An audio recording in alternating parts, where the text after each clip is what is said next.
This time, mga nasa evacuation centers natin, we have a total of 99,548 families. So this is equivalent to 525,791 persons. 525,791 persons. For the casualties, we have a total number of 40 persons were reported dead.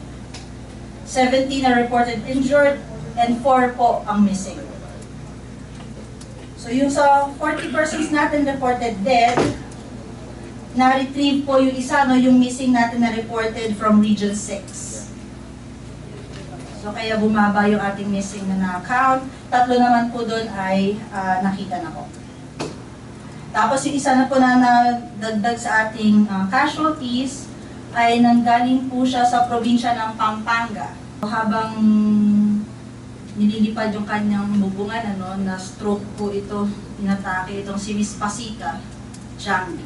So yung para naman dun sa mga stranded passengers natin, 36 passengers na lamang po at isang motorbangka ang natitira sa ating mga tantanan. As of this time, the reported roads and bridges na hindi po natin madadaanan, there are 23 roads and 2 bridges po.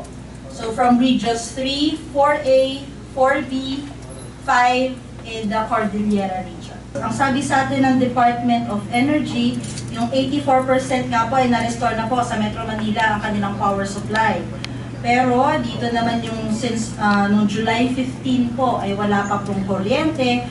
There are 4 provinces in Region 5, namely Camarines Sur, Camarines Norte, Masbate, and Albay. And there are also 74 municipalities and cities reported with power interruption in regions 3, 4A, 4B, 5, 8, and NCR. Wala naman tayo reported damage pa sa Southern Luzon and Calabarzon assessments. So for the reports of the damaged houses, we have, katulad pa rin ito, hindi pa ito na-update sa atin. So just to put it on your notes, meron tayong 7,002 yung totally damaged.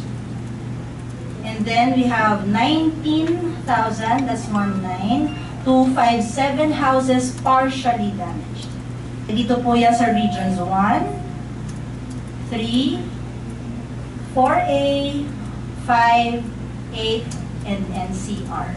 For the infrastructure, so medyo tumaas po ito dahil nagkaroon po tayo ng karagdagang reports, no?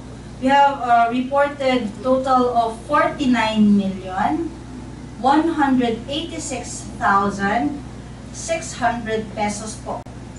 No, ito po ay sa Bataan at saka Nueva Ecija Engineering District na earthquakes and concrete revetment.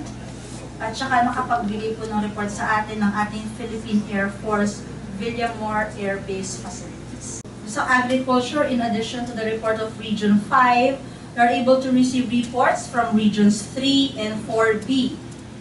So, nakalump na po ang amount na ito, yung losses natin for rice, corn, and high-valued cash crops and livestock.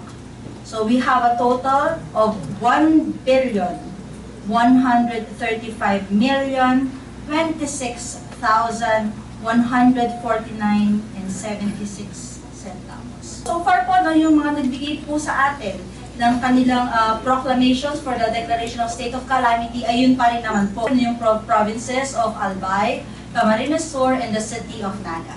The majority of our reported casualties, ito yung mga nabagsakan ng mga puno, ng mga debris, yung mga nag-collapse, ng mga structures na nabagsakan sila. We are trying to come up with a map which will actually ma-picture nyo kamusta na yung ating mga delivery of communication services sa ating mga kababayan.